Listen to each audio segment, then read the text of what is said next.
ပေါင်မုတ်မီကျွမ်းခင်တခုသောညနေခင်းမှာခင်မွန်းတဲ့တူဟာအလုတ်ကနေမောမောနဲ့အိမ်ပြန်လာပြီးညစာစားဖို့ထမင်းစပွဲမှာဝင်ထိုင်လိုက်ပါတယ်ဇနီးတွေကညစာပြင်ဆင်ထားပြီးသားပါ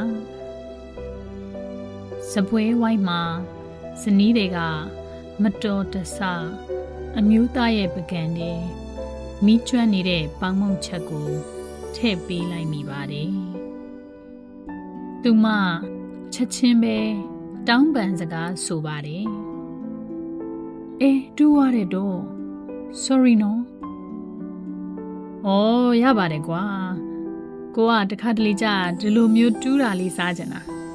။ခင်မွန်းတဲ့ကဒီလိုဆိုပြီး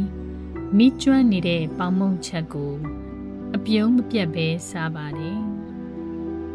ညစာအတူစားနေတဲ့တားငယ်လေးဟာ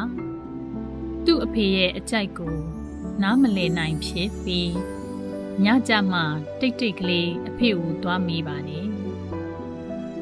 ဖေကိုမေးမလို့ဖေကတူးတာယူတကယ်ကြိုက်တာလားဖခင်ကပြုံးပြီးတော့ပြန်ဖြေပါတယ်အဖေကတူးတာမကြိုက်ပါဘူးတားရဲ့ဒါပေမဲ့တားမေကတနေကုန်မိုးလင်းမိုးချုပ်အိမ်လောက်တွေလောက်ပြီးတော့ပြင်ပန်းနေတာကိုဒီပေါင်မုတ်တူးတာကြောင့်နဲ့အဖေကပြစ်တင်ပြောဆိုလိုက်ရင်တားမေစိတ်ထိခိုက်သွားမှာပေါ့တားရဲ့ကျွမ်းနေတဲ့ပေါင်မုတ်တစ်ချက်ကြောင့်နဲ့တော့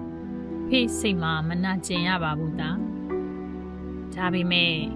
ကြမ်းတမ်းတဲ့စကားလုံးတွေကတော့တားအမေရဲ့နှလုံးသားကိုနာကျင်သွားစေနိုင်တယ်။စကားလုံးတွေကစွမ်းအားကြီးတယ်တားရဲ့အဲ့ဒါကြောင့်အပြက်စွမ်းအားကြီးတဲ့အပြစ်စကားတွေကိုမရွေးချယ်ပဲနဲ့မေတ္တာစကားကျေးဇူးတင်စကားပြောဖို့ကိုပဲရွေးချယ်ပါတားရဲ့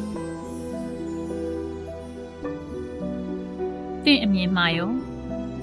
အပြစ်တင်ဖို့နဲ့ကျေးဇူးတင်ဖို့မှာဘယ်အရာကလွယ်ကူပြီးဘယ်အရာကခက်ခဲပါသလဲဘယ်စကားကခါတီအချီးတန်ပြီးဘယ်စကားကချိုငိမ်လှပပါသလဲ